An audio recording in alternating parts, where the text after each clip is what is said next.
Continuando con esta exploración que proponíamos anteriormente en relación a la compulsa de materiales heterodoxos del campo del arte, en relación o que contribuyen a la reflexión en torno a los derechos de la naturaleza, vamos a hacer unas muy breves reflexiones en torno a dos ejes o dos tópicos que plantean una intersección entre literatura y cine en relación a los derechos de la naturaleza. La primera tiene que ver con recuperar dos clases de materiales. Uno que es literario, pero que remite al libro del Génesis, al Antiguo Testamento, puntualmente al capítulo 1, al capítulo 9, donde se narra la historia de la creación y la historia de Noé. Y segundo, el correlato cinematográfico, que es la versión precisamente fílmica de esta historia de Noé que se narra en el libro del Génesis. Puntualmente nos estamos refiriendo al film del mismo nombre, Noah, en su nombre en inglés, dirigido por Darren Aronofsky y estrenado en el año 2015.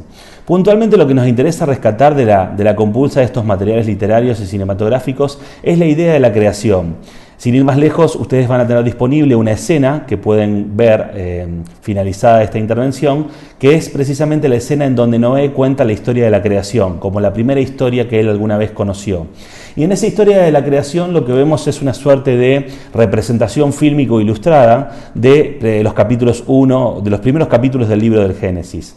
En esta representación fílmica de este material antiquísimo de la literatura y de la historia, fundamentalmente de la creación, lo que vemos es la creación de un mundo y cómo el hombre, con la creación de un mundo fundamentalmente natural, y cómo después los seres humanos, puntualmente el hombre, comienza a degradarlo, a contaminarlo y a destruirlo progresivamente, sobre todo dentro de la lógica de lo que es un discurso bíblico, un discurso religioso, que plantea un mundo encantado, un mundo que está creado por la gloria de Dios y por los cuales los seres humanos son considerados como huéspedes de ese mundo y por lo tanto deben cuidar todas las creaciones de Dios que son una expresión de Él.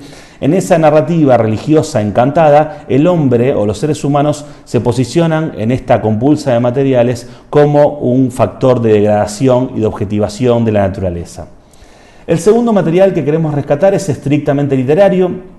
Nos estamos refiriendo a un cuento muy bello escrito por Haroldo Conti en el año 1975 que se llama La balada del Álamo Carolina. La balada del Álamo Carolina es un cuento muy bello, recomendamos su lectura, de hecho también está disponible entre los materiales de este curso. Decía, fue escrito por Haroldo Conti, un escritor muy importante de la segunda mitad del siglo XX, de las letras nacionales, lamentablemente desaparecido durante la última dictadura militar, en donde se recuperan algunas ideas que también son interesantes para este curso. El cuento comienza con un epígrafe extremadamente bello que es un anónimo japonés que dice: ciruelo de mi puerta, si no volviese yo, la primavera siempre volverá, tú florece. Esta idea de escisión de un discurso de un humano que le está diciendo a un ciruelo, a un árbol, a un frutal, que si él no vuelve, si no vuelve para cuidarlo, si no vuelve para regarlo, si no vuelve para estar con él, la primavera como expresión del mundo natural siempre va a volver y por lo tanto el ciruelo siempre va a poder florecer. Hay claramente aquí una idea de pensar el mundo natural y puntualmente este ciruelo como un valor, como una entidad en sí misma, como un valor inherente, independientemente de la intervención de los seres humanos en este mundo. Conti, a lo largo del cuento, La balada del Álamo Carolina, lo que hace es otorgarle una subjetividad a un árbol. De hecho, el cuento es la historia desde la perspectiva de un árbol, la mirada de un árbol a medida que nace y va creciendo y va desarrollando su tronco principal, sus ramas, sus hojas, cómo se relaciona con las distintas estaciones del año, el invierno, la primavera, el otoño, el verano, cómo se relaciona en relación a los seres humanos, cómo siente el árbol, cómo siente cómo los pájaros se posan sobre sus ramas y construyen sus nidos y sus refugios, cómo el árbol siente y se relaciona a través de sus raíces con el resto de la tierra. Claramente le otorga una subjetividad y es una forma de moralizarlo. Y al mismo tiempo se hace una interesante referencia a la idea del tiempo. Conti recupera de alguna manera algunas reflexiones que son claramente borgianas en relación al tiempo y que nos remiten a un cuento de Borges que se llama El Sur.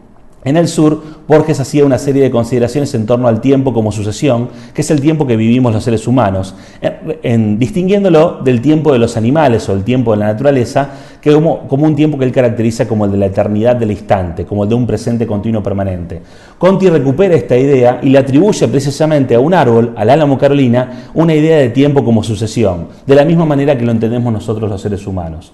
En ese sentido, esta subjetividad que le otorga Conti a este Álamo Carolina es muy interesante porque plantea una escisión en torno a lo que decíamos anteriormente de cómo filósofos como Kant y Hegel miraban al mundo exterior, miraban a la naturaleza como que no podía salir del mundo exterior. Y esta perspectiva que se recupera, esta mirada de este árbol que va creciendo y se va desarrollando y fundamentalmente se relaciona con los seres humanos, es una idea muy interesante para pensar los derechos de la naturaleza desde el campo de la literatura. No queríamos dejar entonces de compartir este bellísimo cuento con ustedes. Hola, ¿cómo están?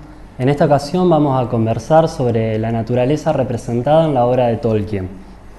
En la mayoría de las obras literarias de fantasía medieval, la subjetividad no humana ocupa un lugar fundamental. Elfos, enanos, hobbits y otras razas aparecen en casi todas las literaturas del género. En la obra de Tolkien, el círculo de moralidad se extiende inclusive a seres no antropomorfos.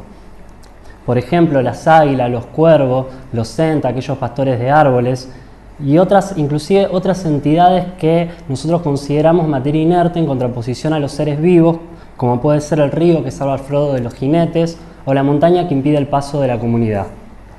Patrick Carry, escritor de filosofía ecológica, llegó a considerar que en la obra de Tolkien la Tierra Media, como totalidad, es un personaje en sí, está viva en cada una de sus partes y ocupa un rol preponderante en la obra.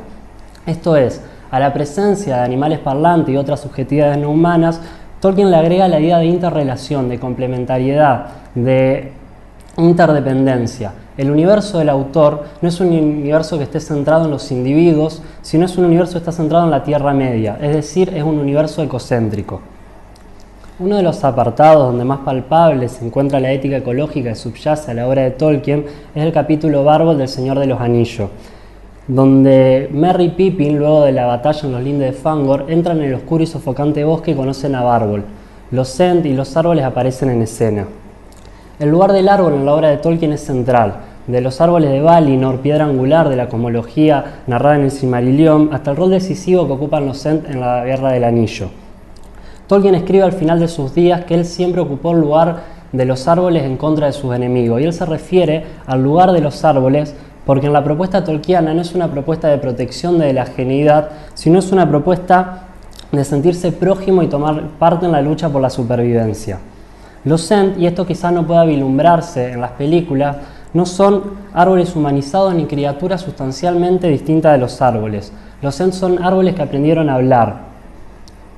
Los árboles pueden despertar en ent y los ent pueden dormir como árboles. De las conversaciones entabladas entre Bárbol y los medianos se desprende que el enemigo de los árboles y de la naturaleza es el progreso. En la obra de Tolkien la dicotomía entre civilización y barbarie se diluye. El progreso es bestialidad y crueldad, es el hacha del orco, es la industria armamentista de Saruman. Ejemplo de ello puede verse en la transformación de Isengard con la llegada de los orcos. En El Señor de los Anillos la industria desplaza la naturaleza y destruye el paisaje. Sin embargo, Tolkien no parece defender la idea de una naturaleza intocada, de una naturaleza pura, como proponía el conservacionismo de su época. En el universo de Tolkien no se puede pensar en bosques sin elfos, en montañas sin enanos, en praderas y valles sin humanos. La propuesta de Tolkien es más bien de relación armónica entre los pueblos y la naturaleza, donde se respetan los modos de vida de todas las existencias. La idea de relación armónica que se encuentra implícita en la obra de Tolkien es central en los procesos sociales y en los debates en torno a la cuestión ecológica que se suscitan en el sur global. El buen vivir, reconocido constitucionalmente en Ecuador y en Bolivia, plantea la desmercantilización de la naturaleza, promoviendo el reconocimiento de derechos a la madre tierra y una relación armónica entre los seres vivos. La desmercantilización y el reconocimiento de derecho a la naturaleza, lejos de promover la vuelta idílica a una naturaleza intocada, promueve esta relación armónica entre sus distintos elementos desde un enfoque ético no antropocéntrico. En una conversación entablada entre dos Valar al comienzo del Silmarillion, aparece como si fuese una expresión de deseo del mismo Tolkien. Quisiera que los árboles puedan hablar en nombre de todas las cosas que tienen raíz y castigar a quienes le hiciesen daño. En el universo tolkiano la naturaleza habla así sola. Quizás ese elemento de fantasía sea una invitación del autor a representarla, a respetar su existencia, a reconocerle derechos.